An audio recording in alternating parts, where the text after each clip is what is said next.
Thank you.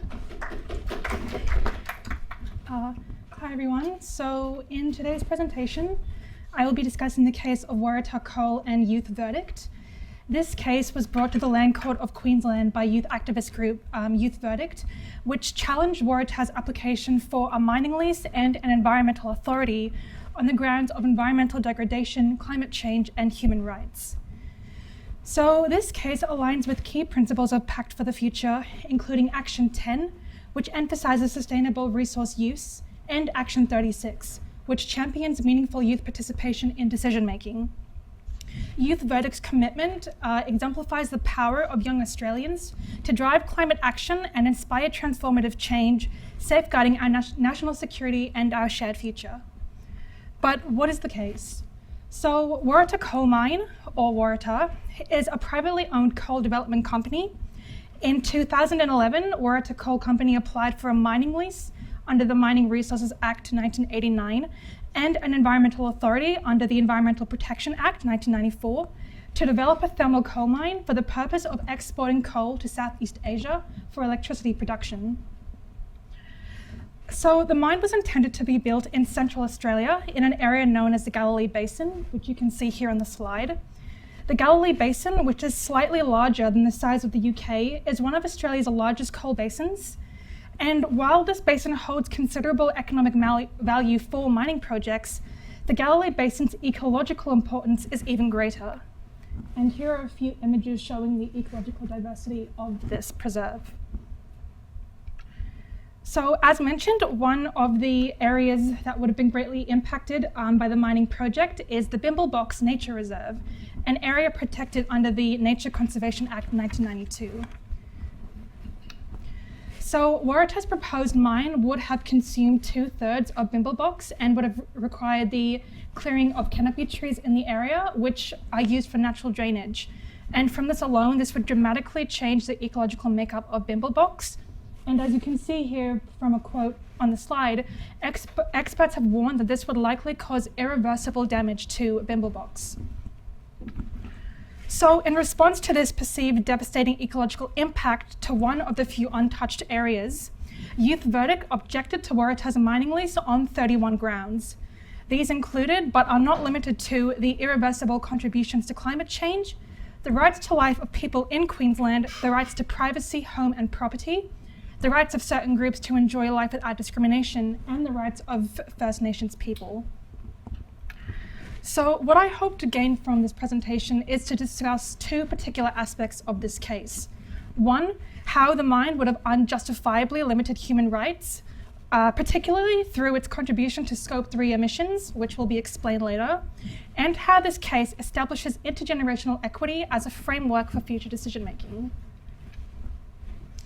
So the Waratah coal mine case raised significant concerns about the project's impact on human rights. The Land Court of Queensland applied the Human Rights Act of 2019 to underline what specific human rights would be impacted. While the court found that several human rights under the Act would be limited, for the purpose of time, I will focus specifically on the right to life under Section 16, the cultural rights of First Nations people under Section 28, and the rights of children under Section 26, subsection 2. So these rights are impacted by the mine's contribution to climate change and its potential deconstruction of the cultural heritage and ecosystems relied upon by local communities. But under Section 58, subsection 1 of the Human Rights Act, while it is generally unlawful for public entities such as Waratah to act in a way that is incompatible with human rights, this does not necessarily mean that human rights cannot be limited in some way. As part of the consideration to ensure that acts are compatible with human rights, public entities like Waratah must consider whether any limitation they would impose on those rights are, quote, justified in a free and democratic society. And this is specified under Section 13, subsection 1. We will see from this case, however, that after careful consideration, the Land Court ultimately decided that the limitations to human rights are not justified. So the right to life. One of the human rights the Land Court considered was the right to life under Section 16 of the Human Rights Act. Section 16 provides that every person has a right to life and has the right not to be arbitrarily deprived of life. In this case, the Land Court examined how the mine would directly and indirectly impact climate change, threatening the health and safety of people in Queensland. And this was also the first time the right to life has been judicially considered in a Queensland court. So for direct impacts, President Kingham heard from climate change experts who explained how the right to life of people living in Queensland would be directly affected by the actions of Waratah through the extraction of coal. These include increase in extreme weather events such as heat waves, which have clear impacts on people's health.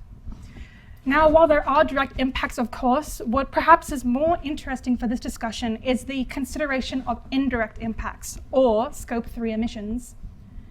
So the Land Court recognised that the mine's indirect emissions would exacerbate climate impacts globally, with serious repercussions locally. Scope 3 emissions are relevant to the right to life because if global emissions are increased, even if they are produced by other countries other than Australia, its effects will nevertheless be eventually felt in Queensland. But what are Scope 3 emissions? Well, Scope 3 emissions are all indirect emissions from sources not owned by Waratah, such as the combustion of exported coal to Southeast Asia. Or in other words, Scope 3 emissions in this case would be the emissions produced by Southeast Asian countries, as they are the consumers of this coal. Scope 1 and 2 emissions would result from the extraction, operation, and transportation of the coal itself by Waratah. So why are Scope 3 emissions so significant? Well, as you can see from the slide, Scope 3 emissions generally represent the largest source of emissions for companies, and this case is no exception. Experts estimated the amount of CO2 that would result from Scope 3 emissions in this case is over 2 billion tonnes, which is more than the combined the combined sum of Scope 1 and 2 emissions. So as mentioned, President Kingham did consider these emissions, and this decision to deem Scope 3 emissions as relevant in her consideration is a major departure from previous Land Court cases, such as Electra and Friends of the Earth. So in that case, that case also involved an application for mining leases by Electra Coal Queensland. However, there, President McDonald ultimately deemed Scope 3 emissions are irrelevant when granting a mining lease because the emissions produced by third parties are not considered part of the mining activities. So Waratah relied on the decisions of that case to make a similar argument by claiming that emissions do not matter because the same or worse outcome will happen if the applications are refused, as another mine will fill the demand for thermal coal. Waratah further contended that only the physical activities that will take place on the area should be considered, as the responsibility for combustion emissions falls on the countries that are burning them. President Kingham disagreed. Firstly, President Kingham noted that there was a market decline in thermal coal, questioning whether another mine would actually replace Waratah if their application was refused.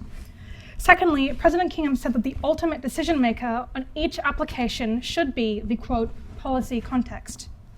As Youth Verdict argued, and President Kingham agreed, while Queensland would not be directly affected by the emissions produced by other countries, Queensland should make decisions that align with the objectives of its international climate agreements, such as the Paris Agreement. And we've already heard a little bit about what the Paris Agreement is and its objectives.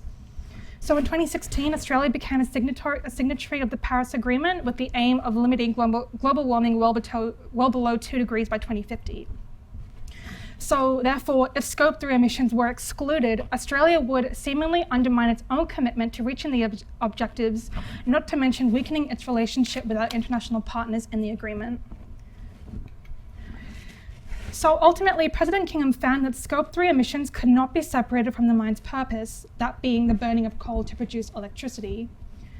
By including Scope 3 emissions, President Kingham demonstrated a modern understanding of environmental responsibility, one that extends beyond the local jurisdiction to consider global impacts. This groundbreaking decision signals to future mining companies that Scope 3 emissions are now relevant in granting mining leases, and also challenges us to rethink how we balance economic growth with our shared responsibility to combat climate change and protect human rights.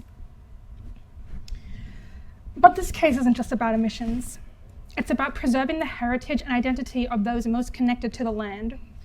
While the environmental consequences of Waratah are grave, the social and cultural impacts of First Nations people further underscore why this project could not have proceeded. The protection of cultural rights is essential for maintaining social cohesion. So when Indigenous communities are deprived of their cultural rights, it creates profound social disruption, which can in turn lead to unrest, mistrust in governments, and ultimately a loss of social harmony. The Bimblebox Nature Reserve is a traditional land of the Jagaloo people, whose cultural heritage is directly tied to the land. Under Section 28, subsection 2, paragraph A of the Human Rights Act, First Nations people have the right to enjoy, maintain, control, protect, and develop their identity and cultural heritage, including their traditional knowledge, beliefs, and teachings. Waratah's proposed mine would consume much of Bimblebox Reserve, as we have explored, threatening the very cultural identity of these people, and in turn contravening Section 28, subsection 2 of the Act. So, Youth Verdict presented a compelling testimony of First Nations witnesses to show how this damage to Bimblebox would disrupt their identity and knowledge systems. For First Nations communities, the preservation of heritage is deeply tied to the protection of traditional territories. Ignoring this risks the erosion of knowledge systems critical to sustainable land development, weakening Australia's resilience to climate-induced threats. This issue also impacts the rights of Indigenous children protected under Section 26, subsection 2 of the Human Rights Act, to learn about their culture. As Drew Formelier, a First Nations witness from Cairns, explains, the connection to country is vital for the passing of cultural knowledge to future generations. He describes how climate change is already affecting bat colonies of his community. He says, if all these bats start dying off and they die, that's connection to country gone. If my daughter was to become someone who has to look after those bats, what's her story if they are gone? She has no story. A whole family can lose connection to this one story due to one climate change event. The destruction of cultural heritage would marginalize First Nations communities and deny children the right to grow up with strong connection to their identity, thereby creating a socially fragmented society. The Land Court recognized this evidence and found that the right to maintain and enjoy culture outweigh the economic interests of Waratah's project. This court concluded that the impacts on human rights would not be justified. But this leads me to my final point. How can the limitations on rights we've seen in this case inspire us to embrace intergenerational equity as a framework for sustainable decision-making? Well, I would like to return to a quote by Formelier, who spoke of the concerns of the future of his children. He says, I'm young, I'm only 25 years old, and I've been brought into this. I've been born into this. I've been born into people's past mistakes, and hopefully we can correct them. Because if we can't correct them, what's the point for the next generation coming through? What choice do they have? Are they going to be able to look after this land correctly? Will they have the tools to look after this land correctly? There is a clear intergenerational component to climate change because of its long-lasting impacts. These words remind us of what is at stake, the future of our children and their ability to live in a sustainable world. Imagine, a child born today will live to the end of this century. But what will that century look like if we fail to meet national and international climate change objectives? The only legacy we leave may be one of adaptation to a world in crisis. The fact that intergenerational equity was a driving principle behind Youth Verdict's objection to the mine's approval and President Kingham's acceptance of this principle as valid evidence powerfully illustrates how this concept can be used as a framework to guide decision-making towards greater sustainability. But where do we go to from here?